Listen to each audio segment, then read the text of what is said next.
Welcome to the C# LINQ tutorial series. My name is Michael, and I am really excited to kick off this series with you. In this series, we are going to learn one of the most powerful, and honestly one of the most fun features in the entire C# language, LINQ, and the best part is this: we are not going to learn it with dry, isolated examples. Instead, we are going to build a real, complete, working project together. From the very first line of code, all the way to a fully functional desktop application, that project is a library management system, the WinForms desktop app where you can manage books, borrowers, and loan records. But before we write a single line of code, I want to make sure you understand what LINQ is and why it exists. That is the entire point of this lesson. So today, there will be no coding, just concepts. Trust me. Taking this time now will make everything in the next lessons click so much faster. So grab a coffee, sit back, and let us talk about LINQ. What is LINQ? LINQ or LINQ stands for Language Integrated Query. Let me break that name down, word by word. Language integrated. This means it is built directly into the C# programming language itself. It is not an external library that you have to install. It is not a plugin. It is simply part of C#, starting from version 3.0, which was introduced with the .NET Framework 3.5. Now let us look at the word query. A query is simply a question that you ask about data. For example, which books are available? Who are the top borrowers? How many loans are overdue? All of these are examples of queries. So when we put everything together, LINQ is a built-in C# feature that allows you to ask questions about your data directly within your code. And here is something important to remember. LINQ has been part of C# since 2007. That means almost every C# developer you will ever work with already knows it. If you want to become a professional C# developer, you need to know LINQ. Let me give you a very concrete, real problem to show you why LINQ was invented. Imagine you have a list of 100 books. A user walks up and says, "Give me all the science books that still have at least one copy available, sorted alphabetically by title." Before LINQ existed, before C# version 3.0, you would have to write something like this. Look at this code. It works perfectly fine. There is nothing wrong with it, but count the lines, about 15 lines, just to filter and sort a list, and every single time you want a different filter, a different genre, a different condition, or a different sort, you have to write an entire new for each loop. This gets repetitive very quickly. Your code base starts to fill up with loops that all look almost the same. It becomes harder to read and harder to maintain. Now let me show you the exact same operation written with LINQ. For lines, same result, much more readable, and look at it, it almost reads like a sentence in English. Take all books, keep the ones where the genre is science and copies are available. Order them by title, then give me the list. Once you become comfortable with LINQ, writing code like this starts to feel as natural as writing a sentence. You will eventually look back at those for each loops and wonder why you ever wrote code that way. Here is an analogy. The coffee machine. Your list of books is like a big bag of mixed coffee beans. Without LINQ, you would pick through each bin individually. You check the color, check the roast level, put the matching ones in a pile, and then sort the pile by hand. That is the for each loop. With LINQ, it is different. You press a button on a smart coffee machine and say, "Dark roast only, sorted by strength. Give me 5. The machine does it instantly. LINQ is that machine. You simply describe what you want, not how to get it. Before we go further, I want to pause for a moment and focus on something you saw in that LINQ code. This little symbol here, the equal sign followed by the greater than sign. This symbol is written as equals greater than. This is called a lambda expression, or a lambda operator, and it appears in almost every LINQ method that you will ever write. so let us take a moment and make sure you understand it clearly right now.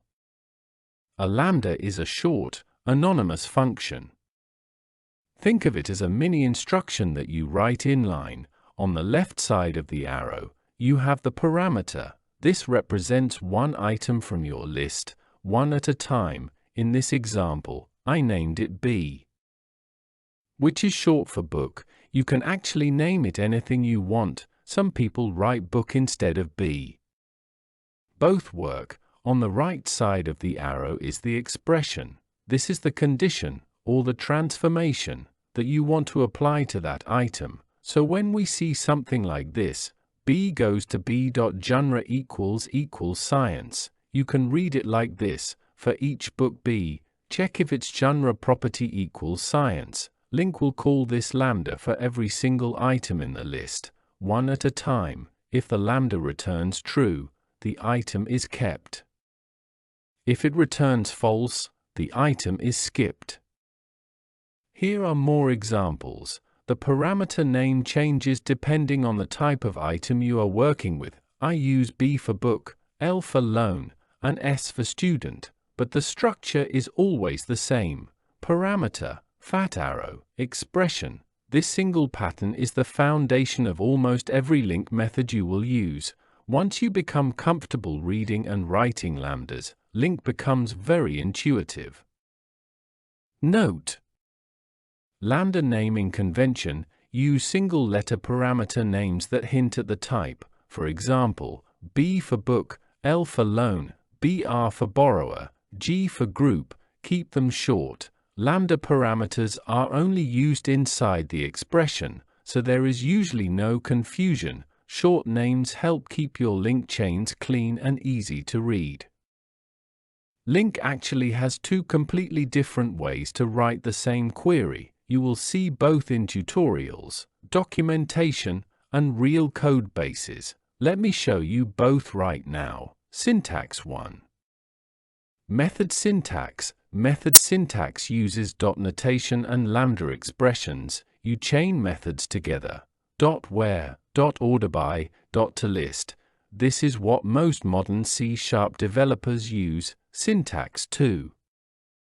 Query syntax. Query syntax uses special keywords that look a lot like SQL. If you have written SQL before, this will feel very familiar. It usually starts with the word from, then where, then order by, then select. Now here is the most important thing to remember. Both syntaxes produce the exact same result.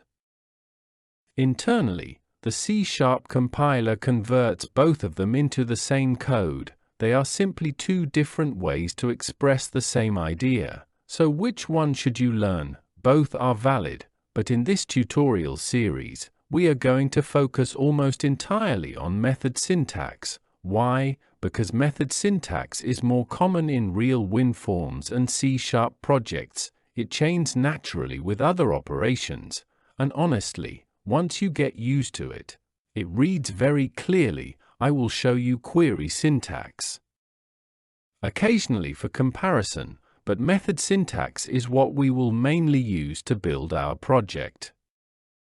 By the end of this series, you will be comfortable with every single method on this table, not just knowing what they do, but also knowing when to use them, how to chain them, and why they make your code better. And you will see every one of them working inside our library system project, doing real, practical work, not just toy examples.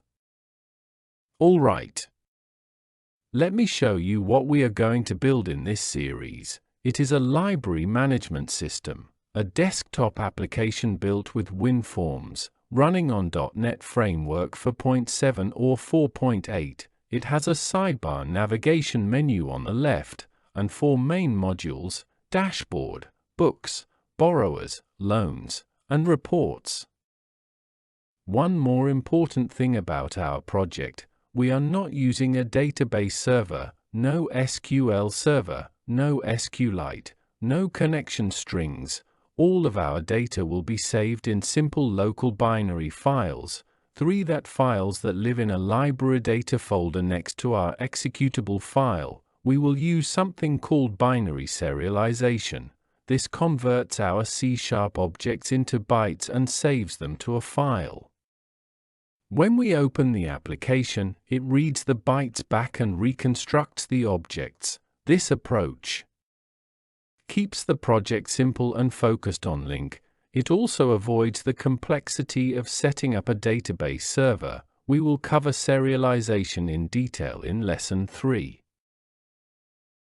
That is Lesson 1 done. Let us do a quick recap of what we covered today. 1. LINQ stands for Language Integrated Query, and it is built directly into C# since version 3.0. 2. LINQ exists to replace repetitive for each loops with clean, readable, chainable queries. 3. There are two syntaxes: method syntax, which uses dots and lambdas, and query syntax, which looks similar to SQL. In this series, we will mainly use method syntax for a lambda expression. Follows this pattern: parameter, fat arrow, expression. It represents one item and what to do with it. 5. We previewed the LINQ methods that we will use throughout the series, and we also saw the library system project that we are going to build. In Lesson 2, we will start building. We will open Visual Studio, create our WinForms project, set up the folder structure, and create our 3 model classes: book, borrower, and loan. These will be the blueprints that LINQ will work with.